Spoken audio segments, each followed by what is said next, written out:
Guys actually paragliding பண்ண வந்தோம். சரியான கோல்டு, ஒரே பனி மூட்டமா இருக்கு. யோ பங்குனி வெளி பல்ல காட்டிக்கிட்டு அடிச்சுக்கிட்டு இருக்கு, பனி மூட்டம் இருக்கா. இப்போ இங்கே வந்துட்டோம் இந்த ஹோட்டலுக்கு. இங்கேருந்து லோனாவாலாலேருந்து ஒரு 17 கிலோமீட்டரு. இப்போ இங்கேருந்து நம்மளை வந்து ஜீப்பில் கூப்பிட்டு போவாங்க, மேலே கூப்பிட்டு போயிட்டு அங்கேருந்து பேராகிளைடிங் பண்ணுற மாதிரி. ஆனால் சரியான கோல்டு, செம்ம சில்லுன்னு இருக்குது. ஆக்சுவலி இங்கே முடியல, அவ்வளோ கோல்டாக இருக்குது. எங்கே போய்க்கான்னு தெரியல. பைக் வந்துட்டு எங்கே நிறுத்த போயிட்டாங்கன்னு நினைக்கிறேன். எங்கே நிறுத்த போனாங்க, எங்கே போனாங்கன்னு தெரியல. கிளைமேட் பார்த்தீங்கன்னா 13 டிகிரி 14 டிகிரியில் இருக்குது. வா முடியல,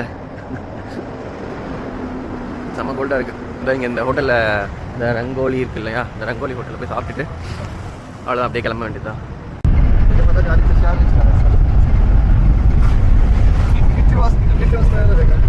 இவனுங்களை நம்பி முன்னாடி உட்காந்தா இங்கே பாருங்க என்ன நல்லா கொடுத்துருக்காங்க. இவனுக்கு எதுக்கு இந்த மானங்கட்ட பொறுப்பு? லக்கேஜ் இங்கே கொடுத்து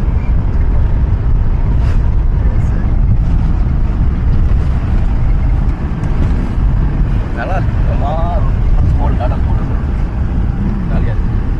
ஏதோ காலத்து சின்ன வயசில் போனது டாடா ஜாலியாக இருக்குது.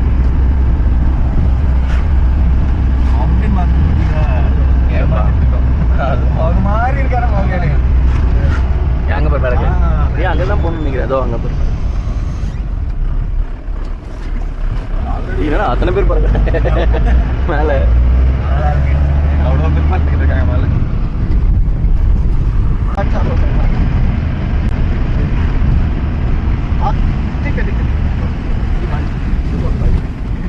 இது பைக்கு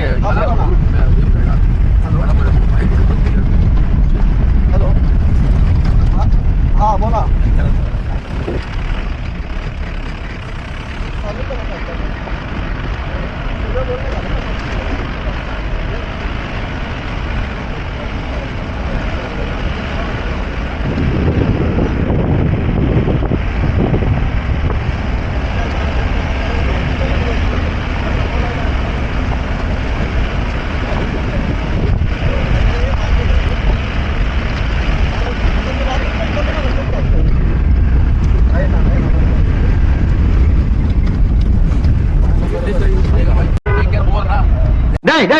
அறிகிட்டவனே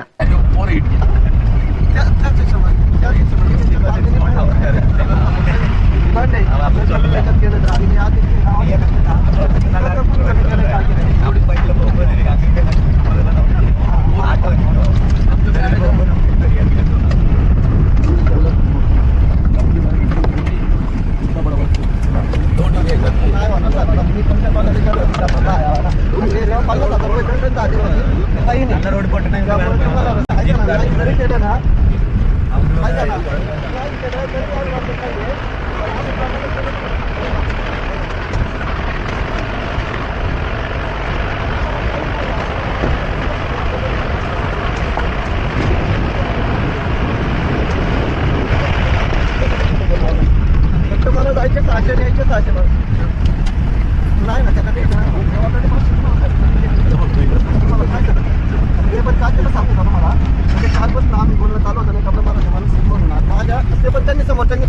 மும்பையில் வந்து பேராகிளைடிங்லாம் பண்ணுவோம்னு சொல்லியிருந்தா இதோட இது கூட வந்த எல்லாத்தையும் நாங்கள் பேராகிளைடிங் நம்ம அங்கேருந்து பிளான் பண்ணதில்ல.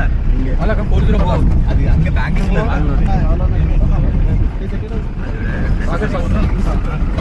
மேக்னெட்டு அப்புறம் அந்த சிலிப்பில் போட்டுக்கிறது மாட்டிக்கலாம்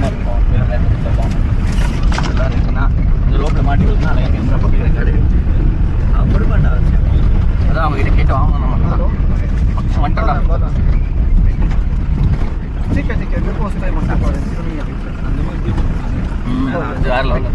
எப்பவுமே இந்த மாதிரி ஏரியாவில் இந்த மாதிரி தான் இருக்கும். இவங்க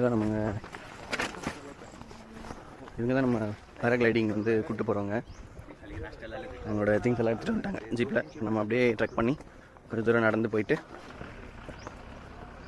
அங்கே எப்படி இருக்குன்னு பார்த்துட்டு விண்டு கரெக்டாக இருந்துச்சுன்னா விண்டோடு போக வேண்டியது தான், இல்லைன்னா கீழாக போக வேண்டியது தான். வீடியோ ரெக்கார்ட் பண்ணிகிட்ருக்கேன்.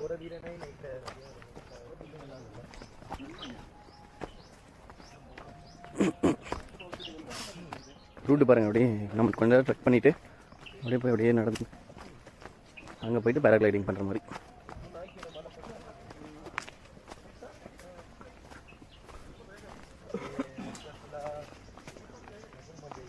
ஆக்சுவலி நேற்றே வந்து பேராகிளைடிங் பண்ணியிருக்க வேண்டியது, எனக்கு அங்கேருந்து கிளம்புறது லேட் ஆகிடுச்சு. ஸோ அதனால் இன்றைக்கி சண்டே காலையில் ஏஞ்சி எல்லோரையும் வற்புறுத்தி ஏஞ்சி அங்கேருந்து கிளம்பி செம கோல்டு கைஸ். ஆனால் வேறு லெவலில் இருந்துச்சு சில்னஸ். சார் கிட்டத்தட்ட 14 டிகிரி 15 டிகிரி இருந்தது இந்த கோல்டு. செம்ம சில்லுன்னு இருந்துச்சு காலையில். ஆனால் போக போக பார்த்தீங்கன்னா அப்படியே ஹீட் இறங்கிறது வெயில் வந்தோடனே. ஆனால் இந்த லேண்ட்ஸ்கேப் பார்த்தீங்கன்னா ரொம்ப பெரிய லேண்ட்ஸ்கேப். ஹில் ஸ்டேஷனில் இருக்க மாதிரியே எங்களுக்கு தெரில. ஏதோ ஹைவே போகுது, இந்த பக்கம் பிரிட்ஜு போகுது. வேறு லெவலில் ரோடு. பார்த்து போங்க.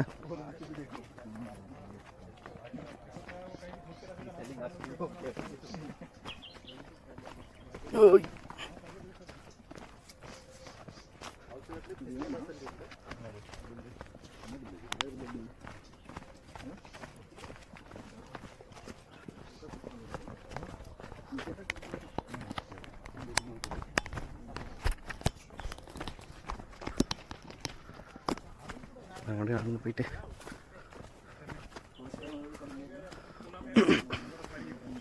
நல்லா இருக்கு. இந்த ஏரியா சூப்பராக இருக்குது. நான் பேராகிளைடிங் போயிட்டு எப்படி இருந்துச்சுன்னு சொல்கிறேன். இன்னொன்று, இந்த இடத்துல பார்த்தீங்கன்னா நீங்கள் பைக்லேயும் வரலாம். நீங்கள் ஜீப் மட்டும் தான் ப்ரிஃபர் பண்ணல, பைக்லேயும் வரலாம். ஆஃப் ரோட் பைக் அந்த மாதிரி ஹிமாலயனே இல்லைன்னா எக்ஸ்பல்ஸ் அந்த மாதிரி ஏதாவது பைக் இருந்தால் நீங்கள் தாராளமாக பைக்லேயும் வரலாம். ஏன்னா பெரிய ஆஃப் ரோடெல்லாம் ஒன்றும் இல்லை, பட் நல்லா தான் இருக்குது, வர மாதிரி தான் இருக்குது. எல்லாம் அவங்க own risk and own interest. இங்கே பாருங்கள், இந்த செடி பாருங்களேன், டிஃப்ரெண்ட்டாக இருக்குது. முள்ளாக இருக்குது நிறைய. அங்கே பாருங்கள், பேராகிளைடிங் பண்ணிகிட்டு இருக்காங்க அங்கெல்லாம். ஆல்மோஸ்ட் கிட்ட வந்துட்டோம். ஐயோ, எங்களுக்கு ரொம்ப எக்ஸைட்மெண்ட்டாக இருக்குது. அது அங்கெல்லாம் பண்ணிகிட்டு இருக்காங்க. எல்லாம் மஞ்சள் கலரில் ஒன்று, பச்சை கலரில் ஒன்று பண்ணிகிட்டு இருக்காங்க.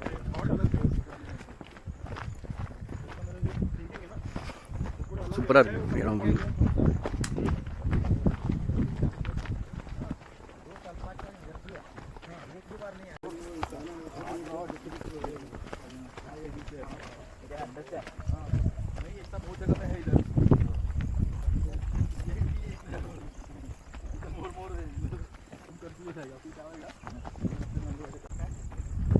இங்கே பாருங்களேன் எப்படி இருக்குது. அப்படியே ஒரு மாதிரி ட்ரையான பிளேஸாக இருக்குல்ல ஃபுல்லாக. ஆனால் வேறு லெவலில் இருக்குது.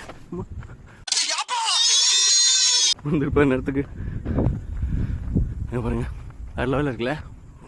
நல்லா பண்ணிகிட்டு இருக்காங்க பேராகிளைடிங். தெரியுதா? ஆக்ஷன் கேமராவில் கிட்ட போய் காமிக்கிறேன், தெரியும்னு நினைக்கிறேன். வாவ், செமையாக இருக்குங்க பாருங்களேன், வேறு லெவலில் இருக்குது. இந்த இடமே செமையாக இருக்குங்க. ஆக்சுவலி இது ஒரு பயங்கர ஒரு புதுசாக இருக்குது. இந்த ஒரு வித்தியாசமான ஒரு அனுபவமாக இருக்குது. இந்த கிளைமேட்டு இந்த பக்கம் சில்லுன்னு இருக்குது, வெயில் இந்த பக்கம் அடிச்சுக்கிட்டு இருக்குது. அப்பா வந்து சூப்பராக இருக்குது. ஆக்சுவலி இதெல்லாம் மஸ்ட்டு பண்ண வேண்டிய விஷயம் லைஃப்லலாம். ஸோ பார்ப்போம் அவங்க எப்படி இருக்குன்ட்டுன்னு. இங்கே பாருங்க, நல்லா இருக்குல்ல. ஓ, தெரியுதா உங்களுக்கு? அங்கே குட்டி குட்டியாக பண்ணிருக்காங்க. நான் உங்களுக்கு ஃபோனில் காமிக்கிறேன். உங்களுக்கு ஃபோனில் நான் ஜூம் பண்ணி சூப்பராக காமிக்கிறாருங்க. லேண்ட்ஸ்கேப் பாருங்களேன், அப்பா வேறு லெவலுங்க. ஓ கைஸ், இப்போ நம்ம பேராகிளைடிங் பண்ண போகிறோம். நம்ம டீம் அங்கே இருக்குது, வாங்க போய் பண்ணலாம். ஆக்சுவலி இதோட ப்ரைஸ் டீட்டெயிலாம் நான் உங்களுக்கு வந்து முடிச்சோன்னு சொல்கிறேன். பார்க்க முடியல, செம வெயிலாக இருக்குது. ஆக்சுவலி செம எக்ஸைட்மெண்ட்டாக இருக்குது. வாங்க போய் பார்க்கலாம். நம்ம டீம் அங்கே இருக்குது. ஆக்சுவலி அவங்க என்ன சொல்கிறாங்கன்னு கேட்போம். வாங்க. किसी का भी काम है उनसे स्टार्ट करेंगे, 2 मिनट आपके पास, तो टाइम 2 लोग जाएंगे, एक फाइल रहेगा, आप जाएंगे, ये भी 2 लोग, तो लाइट वेट से स्टार्ट करेंगे। और टेक ऑफ लैंडिंग हमारा सेम स्पॉट यही रहेगा। यहाँ से आप टेक ऑफ करेंगे, टेक ऑफ के ज़्यादा कुछ करना नहीं है। जो 2 लोग आपको आगे करते हैं, हेल्प के लिए होते हैं, वो हेल्प करेंगे टेक ऑफ के लिए, या थोड़ा टेक ऑफ टाइम थोड़ा आगे जाना है, आपको फिर पीछे आना है, वो बताएंगे टेक ऑफ के लिए। लैंडिंग में भी क्या करना है आपको, लैंडिंग में ज़्यादा कुछ फास्ट दौड़ना या कुछ नहीं है, ईजी लैंडिंग होता है। लैंडिंग हमारे पास 2 ऑप्शन है, एक टॉप लैंडिंग, एक बॉटम लैंडिंग। हम टॉप लैंडिंग क्यों करते हैं, क्योंकि एक के बाद दूसरे को भी फ्लाइंग करना है यहाँ पे। बॉटम लैंडिंग क्यों करना है हमें, अगर हम हवा में गए हवा सडनली तेज़ हो गई, हवा का स्पीड ज़्यादा हो गया, हवा क्रॉस हो गई, या हमें लिफ्ट नहीं मिला। यहाँ पे टॉप लैंडिंग के लिए कम से कम हमें ये हाइट चाहिए, तो टेक ऑफ से हमें 20 फीट ऊपर चाहिए, तभी हम यहाँ पे लैंड कर सकते हैं। अगर हमें हाइट नहीं मिली तो बॉटम लैंडिंग भी रहती है ऑप्शन में, वो भी प्रॉपर लैंडिंग है, ऐसे नहीं आपको कहाँ पे भी लैंड करेंगे, वो भी प्रॉपर लैंडिंग एरिया है, वहाँ पे हम लैंड करेंगे। लैंडिंग 2 ऑप्शन है। अभी क्या हो रहा है, हवा आ रही है, माउंटों पर टकरा के ऊपर चल रही है, तो ये पूरा स्पोर्ट हमारा हवा के ऊपर डिपेंड है। हवा रहेगी तो फ्लाइंग रहेगी, हवा का भी स्पीड रहेगा 15 से 25 किलोमीटर पर आवर की हमें हवा चाहिए। 25 के ज़्यादा है तो हम फ्लाइंग स्टॉप करेंगे, कम हवा रहेगी तो फ्लाइंग होगा, लेकिन हमें लिफ्ट नहीं मिलेगी, जो फोर्स है हवा का वो नहीं मिलेगा हमें। और एक चीज़, जो इक्विपमेंट हम इक्विपमेंट यूज़ करें तो सर्टिफाइड है, टेस्टेड है, उसका भी लाइफ रहता है। और जैसे ग्लाइडर अगर पोरस होता है तो उसमें से हवा पास होती है, वो ग्लाइडर इन्फ्लेट नहीं होगा। तो जैसे सीजन स्टार्ट होने के पहले हम सब ग्लाइडर चेक करते हैं, चेक करते हैं, और हमारे साथ एक्स्ट्रा रिजर्व पैराशूट रहता है, एक्स्ट्रा सेफ्टी पैराशूट। जो आप पीछे देख रहे हैं वो पायलट है, तो उसके पीछे एक एक्स्ट्रा सेफ्टी पैराशूट रहता है, और बीच में वो दोनों कनेक्ट रहता है। इनके जगह हमारे मेन ग्लाइडर को कुछ हुआ तो हम ओपन करते हैं, लेकिन अभी तक इतने साल चल रहे पैराग्लाइडिंग, अभी तक किसी ने ओपन नहीं की। इससे हवा अच्छी रहेगी, कंडीशन अच्छी रहेगी, तभी हम फ्लाइंग करेंगे। अगर 1% भी डाउट रहेगा हमें कि हवा अभी कम कंडीशन खराब है, फ्लाइंग स्टॉप करेंगे, कि फ्लाइंग आज नहीं होता कल होगा, परसों होगा, हो सकता है। और एक चीज़ हमारे पास GoPro है, उसमें आपके फोटो वीडियो निकालेंगे ड्यूरिंग फ्लाइट। अगर आपको टेक ऑफ का वीडियो चाहिए तो आपके दोस्त यहाँ पे रहेंगे, उनको बोलिए कि मोबाइल में निकालिए। हवा में जाने के बाद GoPro रहता है, आप देखेंगे स्टिक है, लोग उसका वीडियो निकाल दें, 3-4 मिनट का वीडियो रहेगा और 50-60 फोटो रहेंगे आपके। जैसे आपका ग्रुप का हो जाएगा तो आपका एक मोबाइल में वो ट्रांसफर कर देंगे। आपको जो भी फोटो वीडियो आपको यहाँ पे चेक करना है कि मेरे फोटो वीडियो मिलेगा नहीं, क्या होता है उसमें बहुत सारा डाटा रहता है, तो यहाँ इनका फोटो इनको मिलेगा, ऐसा भी हो सकता है। तो आपको यहाँ पे चेक करना है, क्योंकि आप 2-3 दिन के बाद फोन करेंगे, अरे मेरे फोटो वीडियो मिले नहीं, किसी दूसरे के आए, तो हमें वो डाटा इतना नहीं रखते ना। और एक चीज़, अभी बहुत सारे लोग टेक ऑफ कर रहे हैं, लैंडिंग भी आ रहे हैं, लैंडिंग तो आपको एक साइड पे रुकना है, क्योंकि वो जो ग्लाइडर का लाइन है वो स्ट्रॉन्ग लाइन है, नाइलॉन लाइन है, तो अगर गलती से जाओगे या आप उससे उसके ऊपर पैर दोगे, जो स्टोन रहेगा तो लाइन कट सकती है। किसी इक्विपमेंट के बाजू में जाना नहीं, अगर किसी को कर रहा है, किसी ग्लाइडर गिरेगा आपके ऊपर तो वो लाइन स्ट्रॉन्ग लगेगा, तो स्ट्रॉन्गली जल जाएगा। आपको एक साइड पे रुकना है, वीडियो लेना तो एक साइड से वीडियो लीजिए, जिसका भी नाम दिया जाएगा वो बाकी फ्लाइंग करना है। Okay, doubt clear? Guys actually அவங்க என்ன சொன்னாங்கன்னா, இங்கே வந்து 25 கிலோமீட்டர்ஸ் விண்டு வந்து மோஸ்ட்லி அந்த விண்டில் தான் நாங்கள் ஃப்ளை பண்ணுவோம், அதுக்கு மேலே போச்சுன்னா நாங்கள் வந்து லேண்ட் பண்ணிடுவோம் அப்படின்னாங்க. அதே மாதிரி டேக் ஆஃப் பண்ணுறதுக்கும் லேண்ட் பண்ணுறதுக்கும் 2 பேர் வந்து கூட இருப்பாங்க, டக்குன்னு வந்துடுவாங்க. இன்னொன்று வந்து பார்த்திங்கன்னா லேண்டிங் பண்ணும்போது வந்து பார்த்திங்கன்னா ரொம்ப ஸ்மூத் லேண்டிங் தான் பண்ணுவோம், அது ரொம்ப ஈஸியாக தான் இருக்கும், அதில் ஒன்றும் பயப்பட தேவையில்லை அப்படின்றாங்க. அதே மாதிரி ஃபார்மாலிட்டிஸ்லாம் இருக்குது, அது ஃபார்முலா தான், அது தெரியும் உங்களுக்கு ஃபார்மாலிட்டிஸ் என்னென்னு. ஏதாச்சும் ஒன்று ஆச்சுன்னா அது நாங்கள் பொறுப்பில்லை அப்படின்ற மாதிரி சைன் போட்டு போனோம். மற்றபடி அது ஆஸ் யூஷுவல் எல்லா இடத்துலையும் பண்ணுறது தான். ப்ளஸ் வந்து வேறு இடத்துல இன்னொன்று வந்து வீடியோஸ் உங்களுக்கு வேணும்னா நாங்களே வந்து எடுத்து கொடுக்குறோம். நாங்கள் ஸ்டிக் வச்சுருக்கோம், Insta 360 அந்த மாதிரி ஸ்டிக் வச்சு நாங்களே வீடியோ ஃபோட்டோஸ் வந்து ரெக்கார்ட் பண்ணி உங்களுக்கு அமுச்சு விட்ருவோம் அப்படின்ற மாதிரி அவங்க மென்ஷன் பண்ணாங்க. அதே மாதிரி சேஃப்டி பர்பஸ்க்கு ஒரு பேராகிளைடிங் வந்து உங்களுக்கு எக்ஸ்ட்ராவே கொடுத்துருவோம். இதுவரையும் அது யாரும் யூஸ் பண்ணது இல்லை, ஸோ அந்த ஒரு யூஸ் பண்ணுற லெவல் வராது. அதனால் வந்து முடிஞ்ச வரையும் வந்து என்ஜாய் பண்ணுங்கள் ஜாலியாக, அவ்வளோதான் அப்படின்றது.